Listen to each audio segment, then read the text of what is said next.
గౌరవపురం జమీందారు గోపరాజు గారు మనవడు రాజుగారి ఇల్లు ఇది. ఈ ఊళ్ళో బస్ స్టాండ్, ఆసుపత్రి, బడి, గుడి, రోడ్డు అన్ని వీళ్ళ తాత పేరు మీదనే ఉంటాయి. అవునా? 100 ఎకరాల ఆస్తిపరుడు. ఇంట్లో లేని సదుపాయాలే లేవంట. ఆ ఫ్యాన్ ఏసే ఉందండి. వేసే ఉందా? స్పీడ్ పెంచు. అదే ఫుల్ స్పీడ్ అండి. ఇది 100 ఏళ్ల క్రితం కట్టించిన కంచుకోట. ఎంత బలంగా ఉందో చూడండి.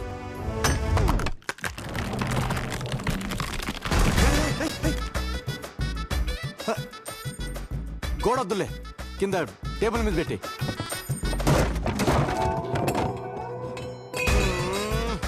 ఓ పని చేయరా, ఆ ఫోటో తీసుకొని నాకు వాట్సాప్ చేసి ఆ ఫ్రేమ్ పడి. అలాగేనండి.